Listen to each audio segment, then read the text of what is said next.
Hello guys, ക്ലാസ്സിൽ കാണുന്ന സംഭവം എന്താണെന്നല്ലേ? ഞാനിന്നേ എൻ്റെ വീട്ടിലാണുള്ളത്. രാവിലെ എണീറ്റ് പാടെ അമ്മ കൊണ്ടുവന്നതാ. ഇത് ഈ ശംഖുപുഷ്പല്ലേ, നീല ശംഖുപുഷ്പം, അത് തിളപ്പിച്ച് ഉണ്ടാക്കിയ വെള്ളമാണ്. രാവിലെ കഴിക്കുന്നത് നല്ലതാണത്ര.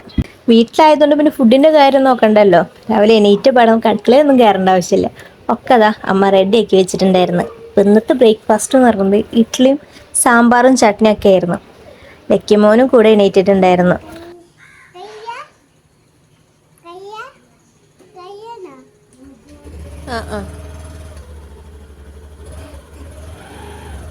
വിക്രമോനാണെങ്കിൽ അച്ഛൻ്റെ വീട്ടിലാണ് കേട്ടോ. അവൻ വന്നിട്ടില്ലേ.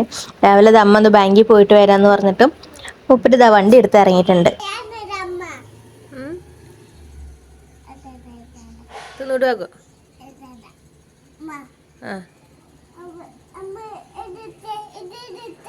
അപ്പന്തേ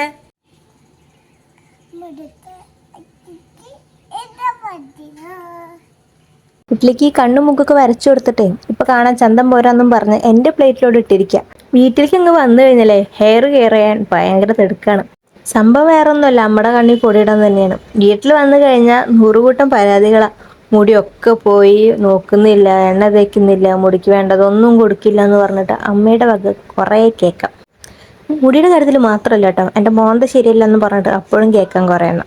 അപ്പോൾ കണ്ണിപ്പെട്ടതൊക്കെ ഒന്ന് അരച്ച് ഇലക്കി താളിയാക്കി തേക്കാന്ന് വിചാരിച്ചു. കറ്റാർവാഴ ഉണ്ട്, ചെമ്പരത്തി പൂവും ചെമ്പരത്തിയുടെ ഇലയും മുട്ടയുടെ വെള്ളമൊക്കെ കൂട്ടിയിട്ട് ഒരു പാക്ക് അങ്ങ് ഉണ്ടാക്കി കുളി വാസാക്കാന്ന് വിചാരിച്ചു. കുളിയൊക്കെ കഴിഞ്ഞതാ മരത്തേക്ക് ഇറങ്ങിയപ്പോൾ നല്ല പെരുമഴ ആണ് കേട്ടാ. ഞങ്ങളാണെങ്കിൽ ഇന്ന് ഒരു മൂവിക്ക് പോകാൻ വേണ്ടി തയ്യാറെടുപ്പിലാണ്. ഉച്ചക്കത്തെ ഷോക്കാണ് പോകുന്നത്. എൻ്റെ വീട്ടിൽ നിന്നല്ല, ഏട്ടൻ്റെ വീട്ടിൽ നിന്ന് നാത്തുമാരും ഇക്രൂനും ആയിട്ട് വേണം പോവാൻ. എടപ്പാള് ശാരദയിലാണ് ബുക്ക് ചെയ്തിരിക്കണേ. അപ്പോൾ ലക്കീനെ എന്തായാലും കൊണ്ടുപോകണില്ല. മഴയൊക്കെ ആയതുകൊണ്ട് അമ്മ പറഞ്ഞു കൊണ്ടുപോകാൻ നിൽക്കണ്ട, അച്ഛനും അമ്മയും നോക്കിക്കോളാന്ന്. അപ്പോൾ പിന്നെ ഞാനങ്ങനെ ഇരുന്നപ്പോൾ അച്ഛൻ ബീഫ് കൊണ്ടുവന്നിട്ടുണ്ടായിരുന്നേ. അപ്പോൾ അതിലേക്ക് അമ്മ കുറച്ച് വെളുത്തുള്ളി ഇഞ്ചിയൊക്കെ നന്നാക്കി വയ്ക്കാൻ പറഞ്ഞു. അതൊക്കെ നന്നാക്കി കൊടുത്ത് വേഗം ഞങ്ങൾ പുറപ്പെട്ടിട്ട് ഏട്ടൻ്റെ വീട്ടിൽ പോയിട്ട് പിള്ളേരെയും അതുപോലെ ചേച്ചീനൊക്കെ കൂട്ടിയിട്ട് എടപ്പാള് വന്നു കേട്ടോ. അങ്ങനെ മൂവി കണ്ട് കഴിഞ്ഞിറങ്ങി. സംഭവം ഞങ്ങൾ കണ്ട മൂവി ദൃശ്യമായിരുന്നു കേട്ടോ, ദൃശ്യം 3. ഇറങ്ങിക്കഴിഞ്ഞിട്ട് ഫസ്റ്റ് വീക്ക് കണ്ട സിനിമയാണ് കേട്ടോ. ഇപ്പോഴാണ് നമ്മളിത് അപ്ലോഡ് ചെയ്യണേ. അപ്പോൾ മൂവിയൊക്കെ കണ്ട് കഴിഞ്ഞ് ഇറങ്ങി ഞങ്ങളിതാ ബസ് സ്റ്റോപ്പിലേക്ക് നടന്നുകൊണ്ടിരിക്കുകയാണ്. വീടെത്തിയപ്പോൾ ലക്കിമോന് പ്രത്യേകിച്ച് പരിഭവവും കാര്യങ്ങളൊന്നും ഉണ്ടായിരുന്നില്ല കേട്ടാ. ആളാണെങ്കിലോ ഈ പപ്പായ മുറിച്ച് തിന്നുന്ന തിരക്കിലായിരുന്നേ. ഞാൻ കഴിക്കുന്നതിൻ്റെ ഇടയ്ക്ക് ഇതിൻ്റെ കുരു പെട്ടെന്ന് പറഞ്ഞിട്ട് ആളത് മാറ്റിയെടുക്കണം. ഭയങ്കര കെയറിങ്ങാണ് ഈ വക കാര്യങ്ങളിലൊക്കെ. ആ കുരുവൊക്കെ നീക്കി എടുത്തിട്ട് ആൾ തന്നുകൊണ്ടിരിക്കുകയാണ് എനിക്ക് കഴിക്കാൻ. പിന്നെ മൂവിക്ക് പോകുമ്പോൾ ഞാൻ ഒന്നും കഴിച്ചിട്ടുണ്ടായിരുന്നില്ല. ആകെ മൊത്തം തിരക്ക് പിടിച്ചിട്ടൊരു ഓട്ടമായിരുന്നു. അപ്പം അച്ഛൻ 4 പൊറോട്ട കൊണ്ടുവന്നിട്ടുണ്ടായിരുന്നു. അപ്പോൾ ബീഫ് കൂട്ടിയിട്ട് ഞാനത് കഴിച്ചോളാം എന്ന് പറഞ്ഞിട്ട് അതെടുത്ത് വന്നിരിക്കുകയാണ്. അമ്മ ഉണ്ടാക്കുന്ന ബീഫ് റോസ്റ്റ് നല്ല കുറുക്കിയെടുത്ത് കുരുമുളകൊക്കെ ഇട്ടിട്ട് വരട്ടി അടുപ്പത്ത് ഉണ്ടാക്കുന്ന കേട്ടോ. നല്ല പ്രത്യേക ടേസ്റ്റാണ് അതിന്. അങ്ങനെ വയറ് നിറച്ചത് കഴിച്ചിരിക്കുമ്പോൾ അമ്മയുടെ വകത ഒരു പപ്പടവട ആയിട്ടുണ്ടായിരുന്നു. കുഴപ്പമില്ല, പപ്പടവട അല്ല, അതിനുള്ള ചെറിയ സ്ഥലം കൂടി ബാക്കിയുണ്ടെന്ന് വിചാരിച്ചിട്ട് അതും അങ്ങ് കുത്തി കയറ്റി ഞാനും ഇക്കറും ലക്കും കൂടിയിട്ട് പാപ്പൻ്റെ വീട്ടിലേക്ക് പോവാണ് കേട്ടോ. ഇവിടെ വന്നു കഴിഞ്ഞാൽ പാപ്പന്മാരുടെ വീട്ടിലൊക്കെ ഒന്ന് കയറി വിസിറ്റ് നടത്തണത് പതിവാണ് കേട്ടോ.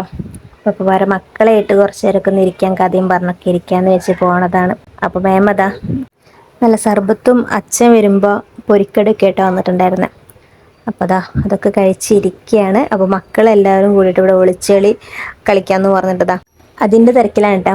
ഈ ലക്കീനായിട്ടുള്ള ഒളിച്ചെളി ഭയങ്കര സംഭവമാണ്. ആൾക്ക് 10 വരെ എണ്ണാനേ അറിയത്തുള്ളൂ. അത് തന്നെ ഒരു 10 വട്ടം എണ്ണിക്കൊണ്ടിരിക്കും. അതുമാത്രമല്ല, അതും കണ്ടുപിടിക്കണതും അവനെയാണെന്നുണ്ടെങ്കിൽ ബാക്കി എല്ലാവരും എവിടെ ഒളിക്കണമെന്ന് അവൻ തന്നെ ചൂണ്ടി കാണിച്ചു കൊടുക്കുകയും ചെയ്യും. ചെക്ക ഓടണ ഓട്ടം കണ്ട പിന്നാലെ ഇക്രമോനും ഓടുന്നുണ്ട് കേട്ടാ.